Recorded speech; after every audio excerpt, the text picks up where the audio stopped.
பிரயாணத்தில் மேடு உண்டு, பள்ளங்களும் உண்டு. பிரயாணத்தில் மேடும் உண்டு, பள்ளங்களும் உண்டு. மிதித்திடுவாய் தாண்டிடுவாய், மிதித்திடுவாய் தாண்டிடுவாய். மான்கால்கள் உனக்குண்டு மறவாதே, மான்கால்கள் உனக்குண்டு மறவாதே. பிரியமானவனே, உன் ஆத்துமா வாழ்வது போ, நீ எல்லாவற்றிலும் வாழ்ந்து சுகமாயிரு மகனே.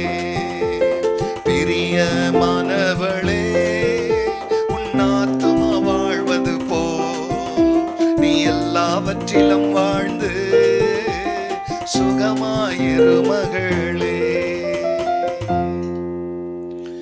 கர்த்தருடைய பரிசுத்த நாமத்திற்கு மகிமை உண்டாவதாக. ஆண்டவராகிய இயேசு கிறிஸ்துவ நாமத்தில் வாழ்த்துக்கள். கிருபையும் சமாதானமும் உங்களுக்கு பெருகுவதாக. அன்பானவர்களே, இந்த நாளிலே தேவனாகிய கர்த்தர் நமக்கு கொடுக்கின்ற அவருடைய வாக்குறுதி, அவருடைய வாக்குத்தத்தமானது 3 யோவான் 1:2 பிரியமானவனே, உன் ஆத்துமா வாழ்கிறது போல நீ எல்லாவற்றிலும் வாழ்ந்து சுகமாய் இருக்கும்படி வேண்டுகிறேன். அன்பானவர்களே, இதோ எங்கே கர்த்தருக்கு மிகவும் பிரியமான ஒரு அன்பின் சிஷ்யன்.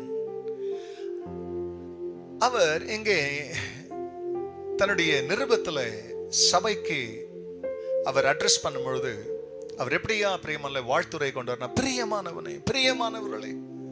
இந்த பிரியம் என்ற வார்த்தையை சொல்லும் பொழுது இந்த வார்த்தையை தேவன் யாருக்கு பிரியமல்ல பயன்படுத்தினார் என்று நாம் பார்ப்போம். வேதத்தில் அநேகருக்கு சொல்லி இருக்கிறார். நீ என் பார்வைக்கு அருமையானவன், என் பார்வைக்கு செம்மையானவன்.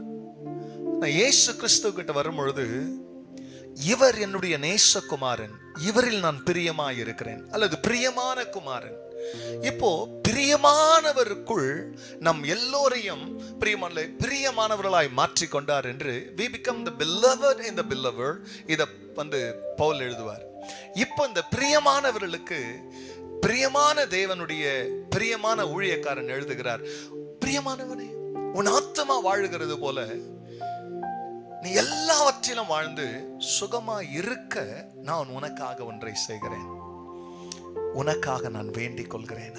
இந்த காலை வேளையிலே உன் ஆத்மாவை துக்கத்தில் வாழ விடாதீங்க, ஆத்மாவை வருத்தத்தில் வாழ விடாதீங்க, தொடர்ச்சியான வியாதியின் அழுத்தத்துல வாழ விடாதீங்க. என்றைக்கு மரணம் வரும் சொல்லி மரண எண்ணத்துல ஆத்மாவை வாழ விடாமல், நீ கர்த்தருக்கு பிரியமான மகன், நீ கர்த்தருக்கு பிரியமான மகள்.